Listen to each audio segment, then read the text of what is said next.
जिस तरह से हिंदू की जीवात्मा निकाली जाएगी उसी तरह से मुसलमान की रूह निकाली जाएगी और फैसला दोनों का एक ही तख्त पर होता है, अलग अलग नहीं। वहां न कोई हिंदू है न वहां कोई मुसलमान। वहां तो जो भी तुमने अच्छे और बुरे जो काम किए वो वहां पर हैं और उसी का इंसाफ हो जाएगा। वहां किसी शहादत और गवाही की जरूरत नहीं। ये सब कुछ है महात्माओं को, महान आत्माओं को ये सब दिखाई देता है। इससे मालूम होता है कि वो कौन है हिसाब करने वाला और किस तरह से हिसाब करता है और किन लोगों को फिर मनुष्य शरीर नहीं मिलता और कब तक नहीं मिलता है, ये महापुरुषों को सब मालूम। अब आप लोगों से हमारी ये विनय और प्रार्थना है कि अब आप लोग अपना उम्र का जो थोड़ा बहुत बचा हुआ हिस्सा है कुछ तो आप खेती दुकान दफ्तर में लगा दो, कुछ बच्चों की सेवा में लगा दो, कुछ मान सम्मान में लगा दो, कुछ सोने में। थोड़ा सा समय बचाओ इसी मनुष्य मंदिर में जिस्मानी मस्जिद में, तो सच्चे खुदा की रूह से इबादत हो जाए और सच्चे भगवान का जीवात्मा से भजन हो जाए। तो ये जीवात्मा उस नूर को, यानी वो रूह नूर को वो पाले, यानी जीवात्मा उस प्रकाश को प्राप्त कर ले जो इसकी जान है, जिसके बगैर ये बेखबर और अकेली इस बियाबान अंधकार जंगल में ये मारी मारी फिरती है, उसका कोई सहारा देखभाल करने वाला नहीं। इतना काम तुम करोगे बचा हुआ थोड़ा समय, बाकी जो जो आदेश आपको मिलता जाए 23 घंटे के अंदर 1 घंटा तो आप रिजर्व कर लो कि 10 मिनट सुबह, 10 मिनट शाम को, 10 मिनट दोपहर में, 10 मिनट दोपहर बाद और 10 मिनट अर्ध रात बाद।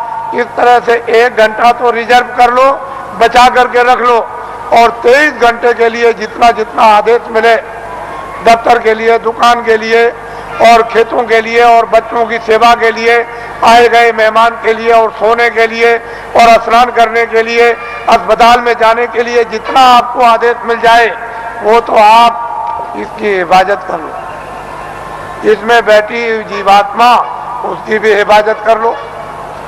दोनों काम आपके लिए सुलभ हो जाएं, ये भी ठीक और जीवात्मा भी तुम्हारी जाग जाए।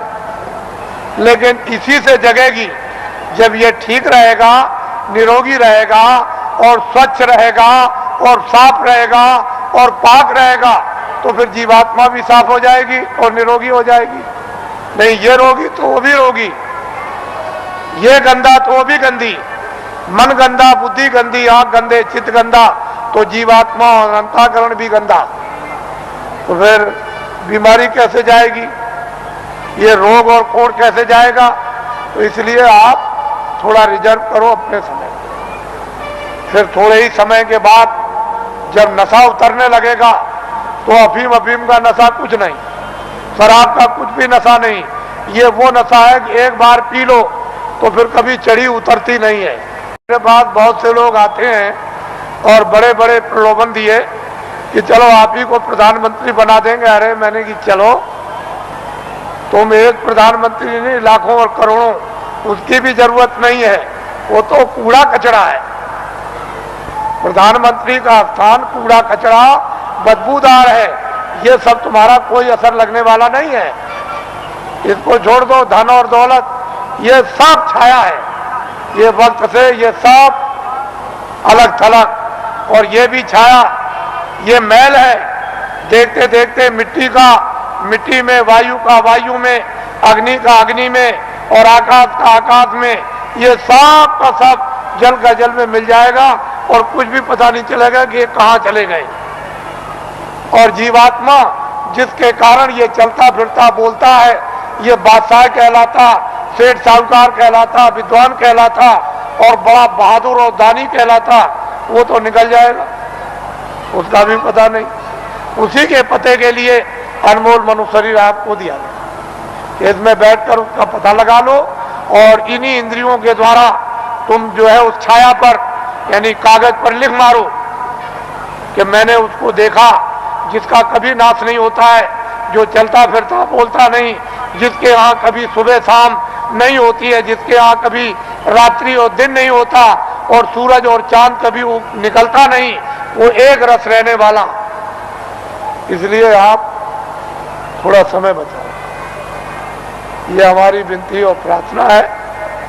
हम तो वर्षा आदेशानुसार ये देते हैं, लेकिन उसको संभाल करके रखो। हमारी बात अच्छी तरह से समझ लो। तुमने अगर किसी की नाक काटी है सुबह, तो वो सब फिल्म में आ गई। शाम को तुमने गर्दन काटी तो सब फिल्म में आ गई। वो रो रहा चिल्ला रहा सामने पड़ा, मारने वाला भी है मरने वाला भी। किसी की टांग काट दी, हाथ काट दिया, रात को चोरी या दिन को की, दिन को डकैती या रात को, या आपने और कोई अमानवी काम, ये सब फिल्म में फाइल में सब छपता जा रहा। और जब तक वो कुछ नहीं बोलेगा, जब तक आपका समय पूरा नहीं होता, और जैसे ही समय पूरा हुआ पूरी फाइल खुल जाएगी। तो आप वहां ये तो नहीं कह सकते हो कि मैंने नहीं मारा, मैंने नाक नहीं काटी हूं, तो सामने होगा और तुम भी सामने होगे और चाकू चलाते होगे, तुम वहां बंदूक चलाते होगे, लाठी चलाते होगे, तुम चोरी करते होगे, तुम डकैती डालते होगे, सब वहां पूरा का पूरा वो वहां तस्वीर है। तो आप क्या इनकार कर सकोगे? ये बदले देने पड़ेंगे। जब आपको ये अदले और बदले, तुमको दान के पुण्य के, किसी की सेवा करने के, सम्मान करने के, तुम आदर करोगे, तुम पानी पिलाओगे, खाना खिलाओगे, दवा दे दोगे और किसी मरीज बीमार की सेवा करोगे, ये सब वहां छप जाएगा। तो ये अदला और बदला। फिर वो तुमको मारेगा, फिर तुमको खिलाएगा, तुम्हारी इज्जत करेगा, तुम्हारी बेइज्जती करेगा, तुम्हारा मतलब यह है कि चोरी करेगा और तुम्हारी रक्षा करेगा। जो जिसके साथ जो काम करेगा उसको बदला देगा। इस अदले बदले से कोई चूक नहीं सकता। जब कृष्ण भगवान 56 करोड़ यदुवंशियों को समाप्त कर दिया, पलक के मारते में खून की नदी बह गई, तो जब जाने लगे प्रभात पाटल नदी के किनारे कि अब हम अंतर ध्यान हो जाएंगे, चले जाएंगे अपने गोलोक को, उसी समय एक बहेलिये ने उधर देखा तो उनके पैर में पद्म था। उसने सोचा कि हिरन पानी पी रहा, तो फौरन निशाना लगा करके उसने मार दिया और उस बहेलिये को मालूम हो गया कि लग गया। वो फौरन दौड़ करके आया तो देखा कि वहां कृष्ण भगवान बैठ करा रहे हैं, बड़ी पीड़ा हो रही। तो उसने कहा, अरे भगवान ये क्या हो गया? मैंने तो सोचा था कि हिरन पानी पी रहा और यहाँ आप निकल आए, मैंने तो बड़ा अपराध किया।